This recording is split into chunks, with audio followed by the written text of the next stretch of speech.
ठीक है बेटा। चैप्टर नंबर 6 है माई चाइल्डहुड। ठीक है, माई चाइल्डहुड यानी कि मेरा बचपन। और यहाँ मैं अपने बचपन की बात नहीं बता रहा हूँ बेटा, यहाँ मैं बता रहा हूँ एपीजे अब्दुल कलाम के बारे में। ठीक है, एपीजे अब्दुल कलाम।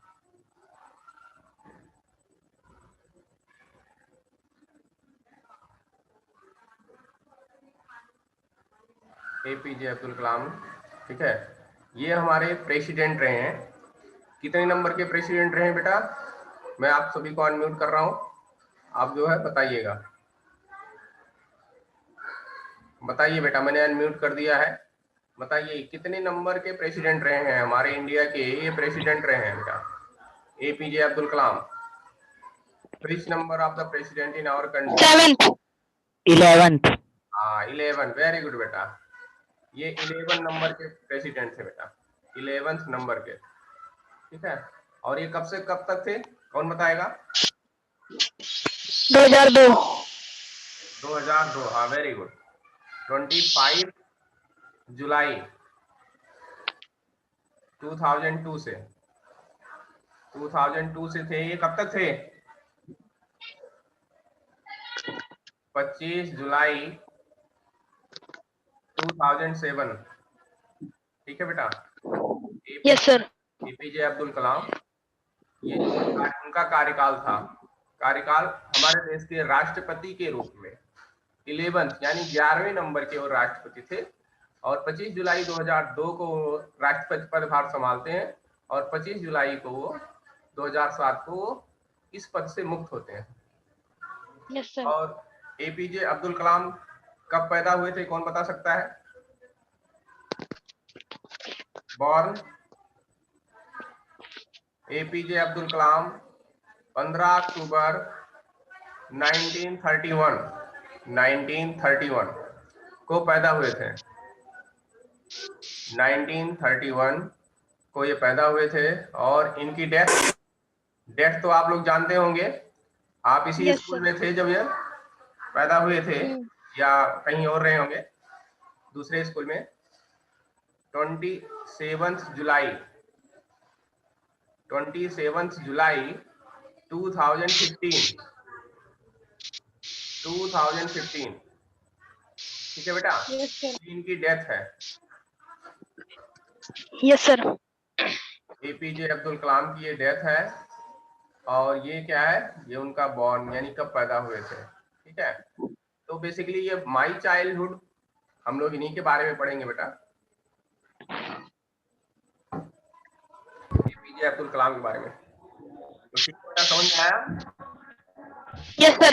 हाँ, तो ये नोट बेटा, ये डेट याद करिए, क्योंकि ये जुलाई जो मंथ है ना, ये जुलाई मंथ एपीजे अब्दुल कलाम से रिलेटेड रहा है। पूरे जुलाई में देखिए, जुलाई में वो राष्ट्रपति बनते हैं, जुलाई में वो जो है रिलीज होते हैं पद से, और फिर जुलाई में वो उनकी डेथ भी होती है। ठीक है, मंथ याद रखिएगा। Yes, sir. Yes, sir. हाँ, तो 25 जुलाई या 27 जुलाई 27 जुलाई डेथ होती है। ठीक है, तो एक्चुअली ये हमारे देश के प्रेसिडेंट तो रहे हैं, बट ये साइंटिस्ट के रूप में जाने जाते हैं बेटा। Yes, sir. साइंटिस्ट के रूप में जाने जाते हैं। हमारे देश के लिए इन्होंने बहुत सारे work, Ram is from.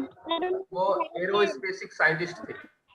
Aerospace, space में क्या करते थे वो, स्पेस के जो टूल्स होते हैं उसको बनाते थे। जैसे कि हमारे यहाँ बहुत सारी मिसाइलें बनती हैं, ऐसी मिसाइलों को बनाने में उनका योगदान रहा है। तो हम शुरू करते हैं। Before you read, can you think of any scientist? क्या आप किसी साइंटिस्ट के बारे में जानते हो? फिर कह रहे हैं who have also been statesman, जो हमारे देश का स्टेट्समैन या जिसके बारे में आप जानते हो उनके बारे में बताओ।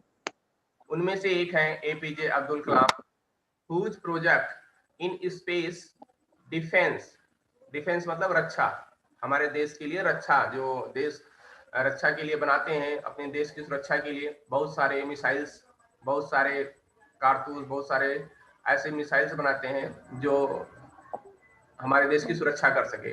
उनमें से मिसाइल है न्यूक्लियर, परमाणु बम वगैरह। ठीक है, तो उनमें एपीजे अब्दुल कलाम काफी आगे रहे हैं। जैसे कि यहाँ क्या है, nuclear technology, guided India into the 21st century. 21st century का मतलब हमारे देश के लिए 21st सेंचुरी का मतलब 2100 से लेके 2200, यानी कि जो हमारा ईयर चल रहा है 2000, क्या चल रहा है ये 2000 चल रहा है ना, 2020 2000 से लेके 2100।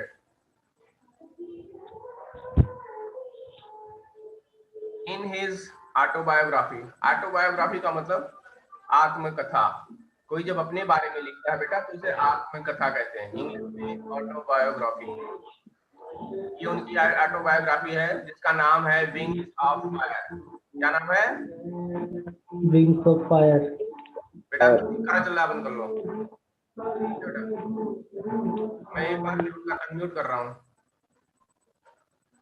Mute all.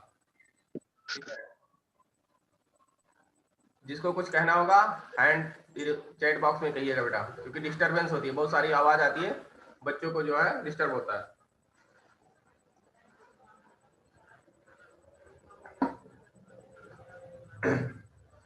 ये नाम याद कर लीजिएगा बेटा, विंग्स ऑफ फायर। ये आपके एग्जाम में पूछा जाता है कि विंग्स ऑफ फायर किसने लिखा था, ठीक है?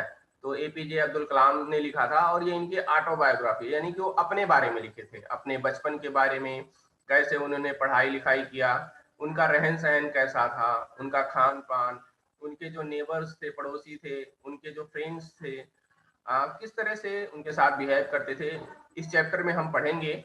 और विंग्स ऑफ फायर है, उसी में से ये जो है पार्ट लिया गया है, तो हम आगे इसको पढ़ते हैं।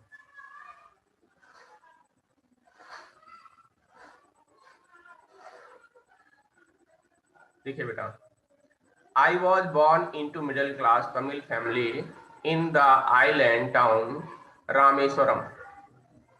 रामेश्वरम एक टापू है। आइलैंड का मतलब आपको पता होगा, जो बीच में जो है प्लेस होता है और चारों तरफ क्या होता है, पानी होता है, ठीक है? तो एक आइलैंड है, आइलैंड मतलब टापू, ठीक है? और उसका जगह का नाम है रामेश्वरम। वो तमिलनाडु में है, तमिल फैमिली में है, ठीक है? और ये मिडिल क्लास फैमिली से बिलोंग करते थे बेटा, ठीक है? East while Madras, east while मतलब ये मद्रास जो नाम है ये फार्मर है। ईस्ट वाइल यहाँ दिया होता है, फार्मर मतलब भूतपूर्व, पहले। आज मद्रास का नाम क्या है? आज मद्रास का नाम चेन्नई है बेटा, ठीक है? तो इसीलिए यहाँ ईस्ट वाइल लिखा गया है। ईस्ट वाइल का मतलब फार्मर स्टेट्स। माई फादर, इनके पिता का नाम दिया गया है, क्या नाम दिया है? जैनुलाब्दीन, जैनुलाब्दीन, ठीक है? Had neither much formal education nor much wealth. इनके पिताजी बेटा बहुत ज्यादा तो पढ़े लिखे थे नहीं, ना बहुत ज्यादा वो धनी थे, ना तो वो बहुत ज्यादा पढ़े थे, ना तो वो धनी थे। वेल्दी मतलब धनी। Despite these disadvantage, disadvantage, disadvantage का मतलब होता है कि इसके बावजूद ही possess great innate wisdom. Innate, innate का मतलब होता है जन्मजात, इनेट का मतलब होता है जन्मजात, यहाँ लिखा हुआ है इनबॉर्न, जन्मजात, ठीक है बेटा? इनेट विजडम, विजडम यानी कि बुद्धिमत्ता से, यानी कि जो एपीजे अब्दुल कलाम थे वो उनके अंदर जो बुद्धिमत्ता थी, बुद्धिमानी थी, वो जन्मजात थी बेटा। यानी कि कहते नहीं है गॉड गिफ्टेड, इंग्लिश में कहते हैं गॉड गिफ्टेड, नहीं प्रतिभाशाली वो बचपन से थे, ठीक है? ऐसा नहीं है कि वो बाद में हुए, बाद में उन्होंने स्ट्रगल जरूर किया है, बट कुदरत की भी देन रही है कि उनकी जो बुद्धि थी वो शुरू से ही जन्मजात से ही अच्छी थी, ठीक है? अ क्वालिटी ऑफ और फीलिंग इन वंस नेचर, ठीक है? इनबॉर्न यानी कि हैबिट, उनको पैदाइशी कह सकते हो आप, जन्मजात या पैदाइशी। And a true generosity of spirit, generosity of spirit का मतलब होता है एक अभाव रहा, स्पिरिट रहा, जनरसिटी, ठीक है? फिर कह रहे हैं he had an ideal helpmate in my mother, helpmate यानी सहायक रहे हैं, अपनी मम्मी के वो सहायक रहे, मदर के। उनकी मम्मी का नाम दिया गया है एसी अम्मा, यहाँ लिखा गया है एसी अम्मा, ये उनकी मम्मी का नाम है बेटा एसी अम्मा, ठीक है। ये एपीजे अब्दुल कलाम के मदर का नाम है, याद कर लीजिएगा बेटा सभी लोग। फिर कह रहे हैं आई डू नॉट रिकॉल, कह रहे हैं I do not recall the exact number of people she fed every day. तो कह रहे हैं मुझे इतना याद नहीं है कि मेरी मम्मी पता नहीं कितने लोगों को रोज भोजन कराती थी, ठीक है। एग्जैक्ट नंबर उनको याद नहीं है, बट फेड माने खिलाना, ठीक है, वो खिलाती थी। फिर कह रही हैं but I am quite certain that far more outsider ate with us than all the members of our own family put together। यानी कि हम अपने पूरे फैमिली मेंबर के साथ बैठ के आउटसाइड यानी बाहर के लोगों को खाना खिलाते थे। आउटसाइडर मतलब बाहर के लोगों को निश्चित रूप से डेली लगभग खिलाते थे। ऐसा अब्दुल कलाम अपने बचपन में लिखते हैं, अपनी राइटिंग से लिखते हैं कि उनकी मम्मी, उनकी मदर पता नहीं कितने लोगों को जो है आउटसाइडर बाहर से लोगों को बुला के, गरीब लोगों को बुला के खाना खिलाती थी, ठीक है। तो फर्स्ट पैरा हमें सब लगता है समझ में आ गया होगा। फर्स्ट पैरा सभी को समझ में आया, ठीक है बेटा। हाँ, बाकी कोई मीनिंग है तो पूछ लेना बाद में, क्या है। किसको बेटा आवाज नहीं आ रही है मेरी? सभी लोग लिखिए आवाज आ रही है मेरी? यस।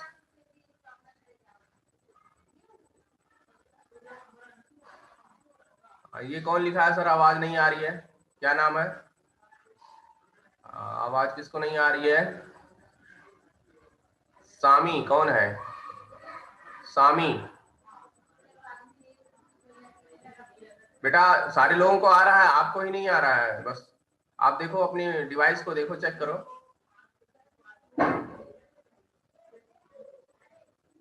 बेटा आवाज सबको आ रही है, सारे बच्चे यस लिख रहे हैं, ठीक है।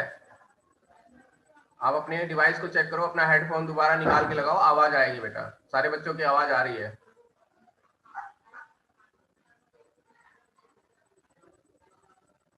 ओके, सेकेंड पैरा हम देखते हैं बेटा।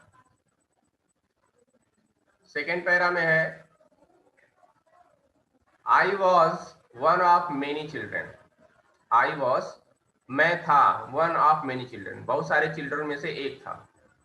अ शॉर्ट बॉय कह रहे हैं a short boy with rather undistinguished look. Short boy छोटे कद के थे, नाटे थे थोड़े। अनडिस्टिंग्विश्ड, अनडिस्टिंग्विश्ड का मतलब होता है थोड़ा डिफरेंट, ठीक है, अलग। लुक, उनका लुक जो था वो अलग था औरों से। रादर देन मतलब अलग, दूसरों से। born to tall and handsome parents, ठीक है। उनके फादर मदर कैसे थे? टॉल थे, लंबे थे, हैंडसम भी थे, पेरेंट्स, ठीक है। उनके माता पिता जो थे वो थोड़ा हैंडसम थे। स्वयं में तो एक छोटे से थे वो, लेकिन उनके माता पिता कैसे थे? लंबे थे और सुंदर भी थे। फिर कह रहे हैं we lived in our essential house, ancestral house. Ancestral का मतलब होता है बेटा पैतृक। एंसेस्ट्रियल का मतलब होता है बेटा पैतृक। लिख लीजिए सभी लोग, पैतृक। हिंदी में लिख देता हूं, पैतृक।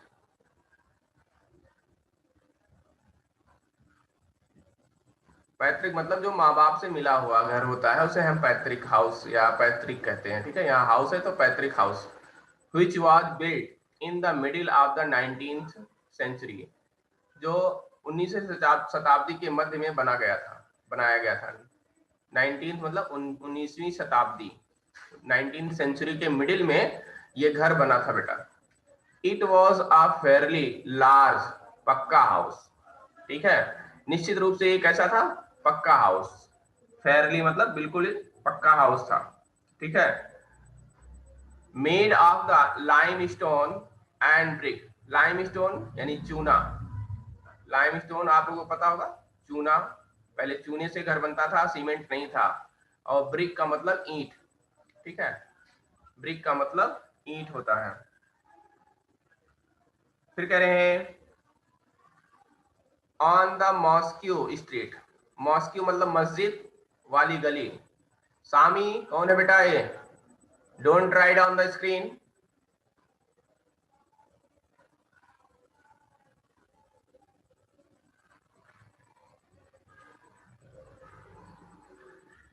ठीक है, फिर कह रहे हैं जो उनका घर था वो मस्जिद वाली गली में था। वो मस्जिद कहाँ था? रामेश्वरम में था। रामेश्वरम एक प्लेस का नाम है, ठीक है।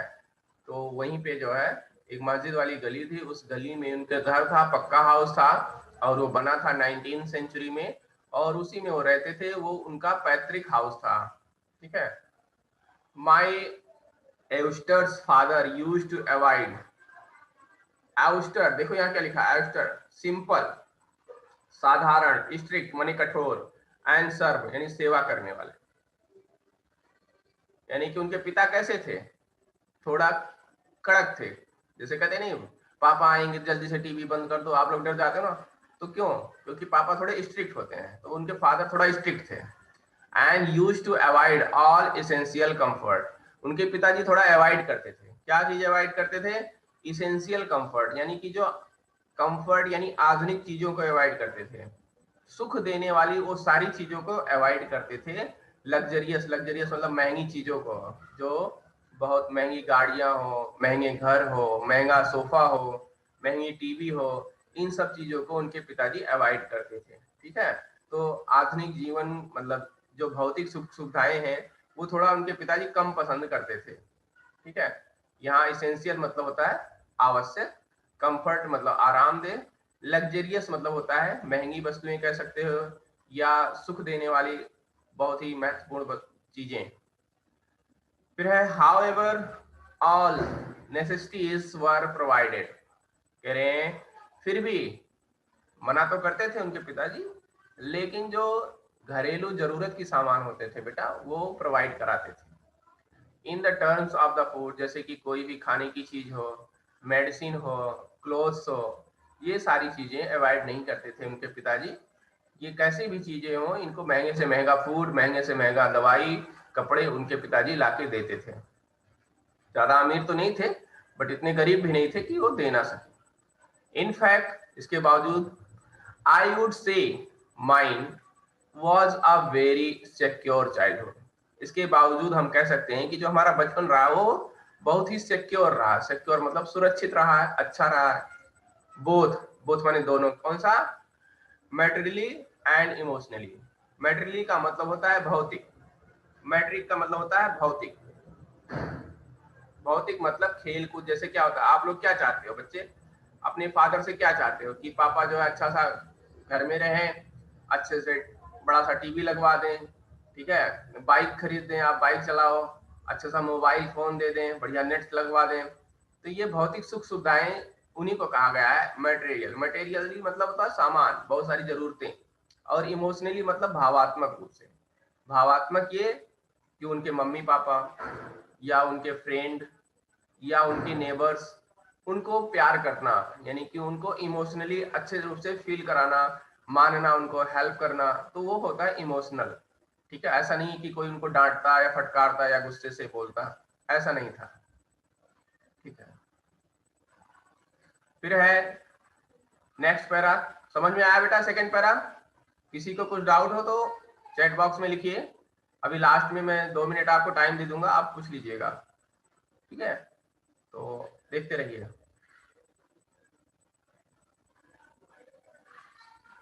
थर्ड पैरा देखिए बेटा। द सेकेंड वर्ल्ड वार, विश्व युद्ध, द्वितीय विश्व युद्ध, यहाँ ठीक है, ब्रोक आउट इन 1939। दूसरा विश्व युद्ध कब स्टार्ट हुआ था? 1939 को, ठीक है। कोई बता सकता है पहला विश्व युद्ध कब स्टार्ट हुआ था? First world war, first world war कौन बताएगा? फर्स्ट वर्ल्ड वार, हाँ बेटा लिख के बताओ चैट बॉक्स में, जिसको पता हो लिख के बताओ। फर्स्ट वर्ल्ड वार 28 जुलाई को स्टार्ट हुआ था बेटा, 28 जुलाई 1914, 1914, ठीक है बेटा। और खत्म कब हुआ था? वेरी गुड बेटा, बहुत अच्छे बहुत अच्छे। और खत्म हुआ था 1918 में, ठीक है, 11 नवंबर ये फर्स्ट वर्ल्ड वार, पहला विश्व युद्ध स्टार्ट हुआ था, ठीक है, ये पहला विश्व युद्ध है 1914 में स्टार्ट हुआ था। तो यहाँ बेटा सेकेंड विश्व युद्ध की बात की जा रही है। ओके बेटा, थैंक यू वैभव, बहुत अच्छे, अमान, प्रिंस, ठीक है, ये सारे लोग आंसर दे रहे हैं, बहुत अच्छे बेटा, रोशन, ठीक है, यश कुमार, रुपेश, ओके बेटा, Anshu Yadav, Prince Prajapati, very good बेटा, बहुत अच्छे, अंकित शर्मा, हर्षित, वेरी गुड बेटा, अमन चौहान, वेरी गुड बेटा, बहुत अच्छे। आगे देखिए, तो सेकेंड वर्ल्ड वॉर स्टार्ट हो गया था बेटा 1939 में, when I was 8 year old, जब मैं 8 साल का था। For reason I have never been able to understand, but कह रहे हैं कि वर्ल्ड वॉर जब स्टार्ट हुआ था तो मुझे ये नहीं समझ में आया कि वर्ल्ड वॉर स्टार्ट क्यों हुआ था। एपीजे अब्दुल कलाम ये कहते हैं कि मुझे नहीं समझ में आ रहा था कि वर्ल्ड वॉर होता क्या है, क्या स्टार्ट हुआ, क्यों हुआ। तो उनको क्राइसिस नहीं पता था बेटा, बचपन में आपको भी अभी नहीं पता होगा कि वर्ल्ड वॉर हुआ क्यों था, ठीक है। वर्ल्ड वॉर बेटा क्राइसिस हुए थे, आपदा आई थी, उस आपदा की वजह से हुआ था। कुछ एक देश दूसरे देश से लड़ाई कर रहे थे, इंग्लैंड और फ्रांस, इन दोनों में आपस में लड़ाई हो रही थी, तो उनके सपोर्ट में कुछ देश आगे आए थे, जिसमें इंडिया भी सपोर्ट किया था कंट्री का, ठीक है। तो आप लोग अपने हिस्ट्री में तो पढ़ ही रहे होंगे, ठीक है, तो आप लोग देखिएगा। A sudden demands for the tamarind, tamarind का मतलब होता है इमली। आप लोग इमली खाए हो कि नहीं खाए हो, गांव वगैरह में मिलता है, यहाँ तो नहीं मिलता इमली, गांव वगैरह में इमली के पेड़ होते ना, तो टैमरिन होता है इमली, और उसके सीड, उसके बीज, ठीक है। तो इमली के जो सीड होते हैं, बीज होते हैं बेटा, ठीक है, तो उसको उस समय क्या हुआ था, सडन डिमांड, अचानक उसकी मांग बढ़ गई, इमली के बीज की मांग बढ़ गई, और erupted in the market, erupted in the market यानी जोरों से मार्केट में जो है, जोरों से जो है इमली की मांग बढ़ गई अचानक, इरेप्टेड मतलब अचानक, ठीक है। I used to collect the seed and sell them to a provision shop, provision shop का मतलब होता है ग्रोसरी शॉप, ग्रोसरी मतलब जो किराने का होता है, किराने का दुकान, पता ना बेटा आपको, किराने का राशन लाने तो सब जाते होंगे ना, तो वही किराने की दुकान, ठीक है, तो वही है। ऑन द मॉस्क्यू स्ट्रीट, तो उस मस्जिद वाली गली में। A day collection would fetch me the princely sum of 1 आना, और इससे उनको 1 आना मिल जाता था, ठीक है, इससे उनको 1 आना जो है मिल जाता था। फिर कह रहे हैं माई ब्रदर इन लॉ, उनके जीजा जी थे, ब्रदर इन लॉ जीजा जी थे, ठीक है, Jalaluddin would tell me stories about the war which I would later attempt to trace in the headline of the Dinamani. Dinamani एक न्यूज़पेपर आता था बेटा, उसमें लिखा होता था, तो उसमें वो पढ़ करते थे, ट्रेस करते थे उसकी हेडलाइन को डेली पढ़ते थे न्यूज़पेपर के, ठीक है, और वो उनके ब्रदर इन लॉ, उनके जीजा जी थे, वो लाते थे, उनको स्टोरी सुनाते थे वर्ल्ड वार की, ठीक है बेटा। आवर एरिया बीइंग आइसोलेटेड, उनका एरिया आइसोलेटेड था, एकांत में था, was completely unaffected by the war, एकांत में होने के कारण वार का इफेक्ट नहीं रहा है, लड़ाई का झगड़ा का उनके गांव क्षेत्र में प्रभाव नहीं रहा है। But soon India was forced to join the allied force and somethings like a state of the emergency was declare. तो इंडिया क्या हुआ, इस वार में इंडिया भी जो है शामिल हो गया, किसके साथ, एलिड फोर्स, यानी कि जो उनके हमदर्द कंट्री थे, जैसे कि यह दिया हुआ द आर्मी यूके यानी कि इंग्लैंड, यूएसए यानी कि America, Russia during the summit war, तो इसके साथ जो है इंडिया भी सहयोग करने के लिए अपने आर्मी को भेजा था, तो वही है एलिड वार डिक्लेयर। तो इंडिया में इमरजेंसी लग गई, सारे जगह नहीं लगी, कुछ स्टेट में लगी थी, कुछ स्टेट में लगी थी। फिर कह रहे हैं द फर्स्ट कैजुअली केम, क्या हुआ, in the form of the suspension of the train Ghat and the Rameswaram station. तो रामेश्वरम स्टेशन पे जो ट्रेन आना जाना था वो बंद हो गया। सस्पेंड मतलब बंद होना, सस्पेंस मतलब सस्पेंशन, बंद हो गया, क्योंकि वहां पे बैन लग गया था। क्या हो गया था? Emergency declare. इमरजेंसी मतलब आपातकालीन, आपातकाल यानी देश में आपातकाल स्थिति जब हो जाती है तो इमरजेंसी लगाया जाता है। जैसे अभी कोविड की वजह से लॉकडाउन हुआ था, उसी की वजह से अभी लॉकडाउन चल भी रहा है, ठीक है, तो इमरजेंसी के हालात थे उस समय। The newspaper now had to be bundled and thrown out for the moving train on the Rameswaram road between the Rameswaram and Dhanushkodi. Dhanushkodi ये नाम है बेटा, ठीक है, ये उस जगह का नाम है। तो अब क्या हुआ, जब ट्रेन रुकती नहीं थी स्टेशन पे रामेश्वरम पे, तो क्या हुआ, तो न्यूज़पेपर बंडल के बंडल वैसे ही खिड़की से फेंके जाने लगे, ठीक है। मूविंग ट्रेन, चलती हुई ट्रेन से ही जो है न्यूज़पेपर को फेंका जाता था between the Rameswaram and Dhanushkodi. Dhanushkodi एक अगला रेलवे स्टेशन है, उसके बीच में पड़ता है, तो उसके बीच में फेंके जाते थे क्योंकि वहां ट्रेन बंद हो गई थी, क्योंकि इमरजेंसी लग गया था, ठीक है। समझ में आ रहा बेटा? फिर करें that force my cousin Shamsuddin, उनके कजन थे चचेरे भाई शमसुद्दीन, हु डिस्ट्रीब्यूटेड मतलब बांटते थे न्यूज़पेपर इन रामेश्वरम। उनके जो कजन थे वो न्यूज़पेपर को बांटते थे। To look for a helping hand, ठीक है, to catch the bundle.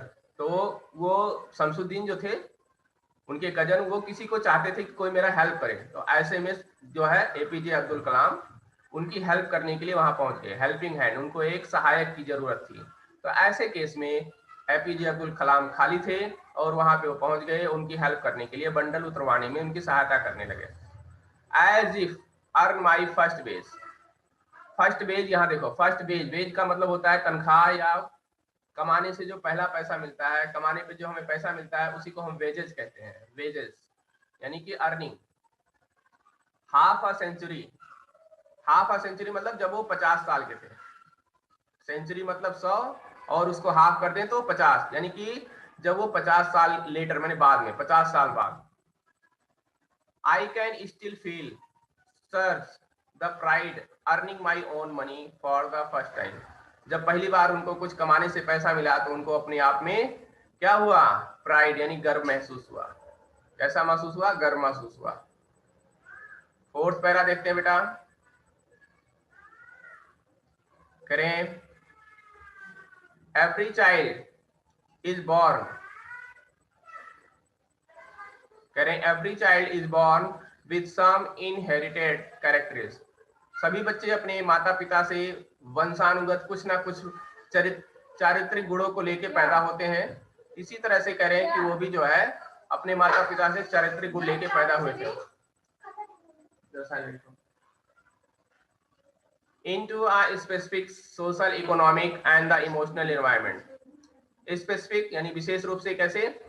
Social सामाजिक, इकोनॉमिक आर्थिक, एंड इमोशनल भावनात्मक, इन्वायरमेंट मतलब वातावरण, and train to certain way by the figure of authority, ठीक है। और क्या कहते हैं, वो प्रशिक्षण लेते थे, ट्रेन मतलब प्रशिक्षण लेना, सीखना, सेंटर वे, सर्टेन वे माने कुछ तरीके से, bye the figure of authority अपने कुछ लोगों से वो ट्रेंड होते थे, परीक्षण लेते थे।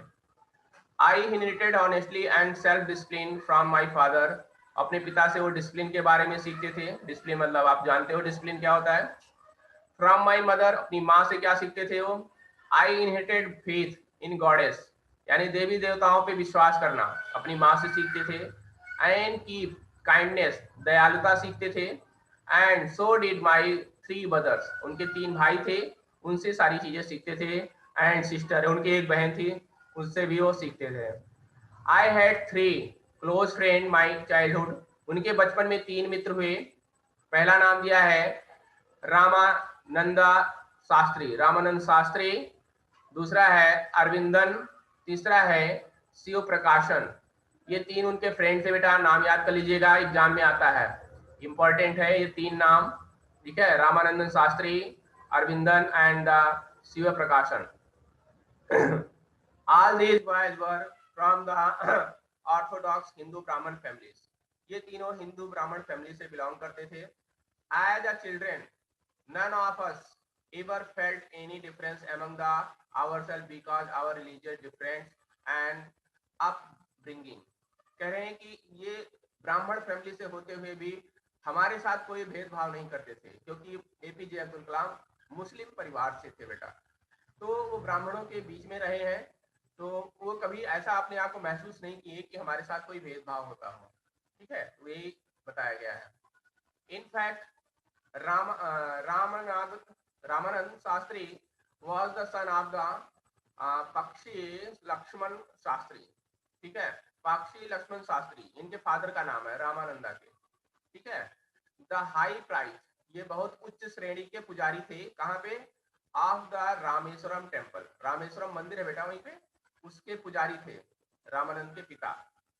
Letter he took over the priesthood at the Rameswaram temple, बाद में ये खुद जो है रामानंद भी उसके पुजारी बनते हैं, रामानंद भी बाद में उसके पुजारी बनते हैं।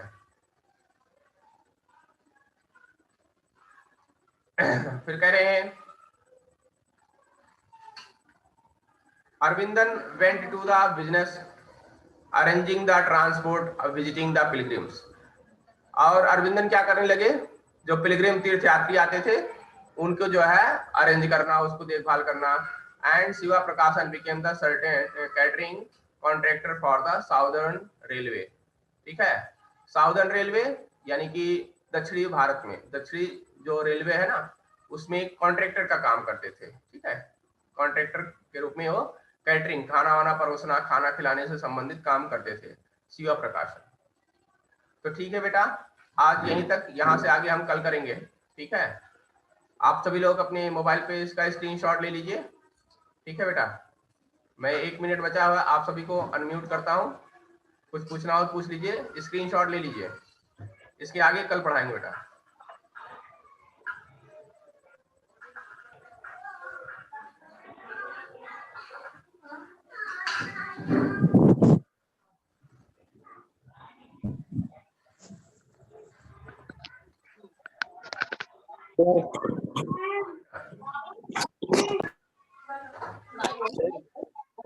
हाँ बेटा, सर अब डेली क्लास होगी? हाँ बेटा, क्लास तो होगी, कुछ ना कुछ तो चलता रहेगा, हफ्ते में 2 दिन 3 दिन तो पढ़ाएंगे। Okay sir. नहीं आया ये बताओ? आ गया सर। आया? सभी को समझ में आया? सभी लोग बोलो। यस सर जी, यस सर, आ गया। Yes sir.